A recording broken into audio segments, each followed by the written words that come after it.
Aujourd'hui, nous analysons un événement clé en Afrique de l'Ouest. Il s'agit du discours prononcé par le capitaine Ibrahim Traoré, président du Burkina Faso, lors de la deuxième session du Collège des chefs d'État de la Confédération de l'Alliance des États du Sahel, ou AES, à Bamako, au Mali. Ce sommet s'est tenu le 23 décembre 2025. Nous allons décortiquer ce discours étape par étape pour mieux comprendre ses enjeux. Commençons par le fait principal. Le capitaine Ibrahim Traoré a délivré un discours marquant lors de l'ouverture de cette session. Il a averti d'un hiver noir imminent en Afrique de l'Ouest. Selon ses mots, cet hiver sera froid, sanglant et meurtrier. Il compare cela au printemps arabe, avec des risques de division, de mort et de bouleversements politiques. Traoré appelle à l'unité face à ces menaces. À la fin du sommet, il a été désigné président en exercice de l'AES pour l'année à venir. L'Alliance des États du Sahel a été créée en septembre 2023. Elle réunit le Mali, le Burkina Faso et le Niger. Ces trois pays ont connu des coups d'État militaires entre 2020 et 2022. Le Mali en 2020 et 2021 avec Assimi Goïta. Le Burkina Faso en 2022 avec Ibrahim Traoré. Le Niger en 2023 avec Abdourahmane Tiani. Ces régimes ont rompu avec la Communauté économique des États de l'Afrique de l'Ouest, la CEDEAO. Ils accusent la CEDEAO d'être influencée par des puissances étrangères, notamment la France. L'AES vise une intégration plus étroite. Ce sommet à Bamako est le deuxième du genre. Le premier s'était tenu à Niamey en juillet 2024. Il marque une étape dans la consolidation de cette alliance. Examinons les détails concrets. Lors de ce sommet, plusieurs mesures ont été annoncées. D'abord, l'inauguration de la Banque commune d'investissement et de développement de l'AES, ou BCID-AES. Son capital initial est de 500 milliards de francs CFA. Troisièmement, la création d'une force unifiée, la FUAES. Elle compte 5000 hommes. Prête à opérer, elle mènera des opérations contre le terrorisme, surtout aux frontières. Des projets futurs ont été évoqués. Une compagnie aérienne régionale, des routes et un chemin de fer reliant Niamey, Ouagadougou et Bamako. Dans son discours, Traoré a insisté sur la reconquête territoriale au Burkina Faso. Il mentionne des victoires contre les terroristes et des avancées en autosuffisance alimentaire. Il utilise des métaphores, comme allumer un feu pour réchauffer les cœurs africains, ou construire des montagnes pour briser les vents de l'hiver. Il critique les sabotages internes et les médias qui divisent. Voyons les réactions officielles. Les chefs d'État présents ont applaudi le discours. Assimi Goïta, hôte du sommet, a salué l'unité.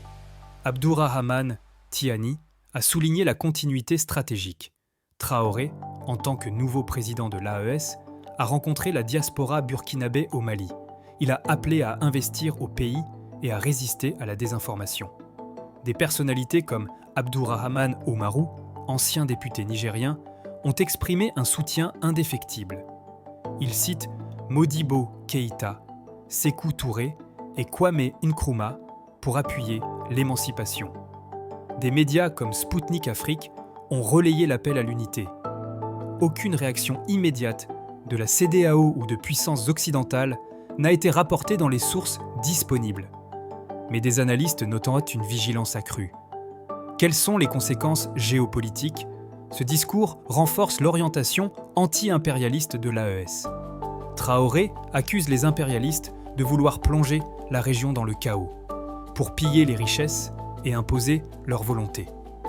L'Alliance pourrait isoler ces pays de l'Occident. Le Mali, le Burkina et le Niger ont déjà expulsé des troupes françaises. Ils se tournent vers la Russie pour la sécurité. Des mercenaires russes opèrent dans la région. Économiquement, la banque et les projets visent l'autonomie. Mais des défis persistent. Terrorisme djihadiste, instabilité frontalière. L'hiver noir pourrait signifier une escalade des conflits ou des tentatives de déstabilisation externe. Cela pourrait inspirer d'autres pays africains à rejoindre l'AES ou accentuer les divisions au sein de la CEDEAO. Élargissons. le contexte. Le Sahel fait face à une insécurité chronique depuis les années 2010. Groupes comme AQMI, Boko Haram, État islamique au Grand Sahara. Des milliers de morts, des millions de déplacés. Les interventions internationales, comme Barkhane, ont échoué. Les coups d'État reflètent une frustration populaire contre la corruption, l'insécurité et l'influence étrangère. L'AES représente un virage panafricain, inspiré par des figures comme Thomas Sankara, que Traoré admire. Sur le plan global, cela s'inscrit dans un monde multipolaire, avec la Russie et la Chine gagnant du terrain en Afrique. L'Occident perd de l'influence. Des tensions avec la France persistantes et sur l'uranium nigérien par exemple.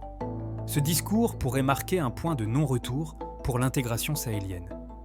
En conclusion, le discours d'Ibrahim Traoré à Bamako met en lumière les ambitions de l'AES.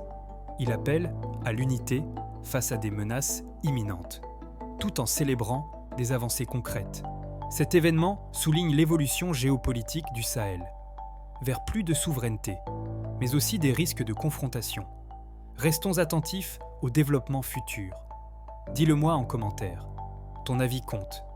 Si cette analyse t'aide à mieux comprendre l'actualité internationale, pense à liker la vidéo, à t'abonner à Actualité Express Plus et à activer la cloche.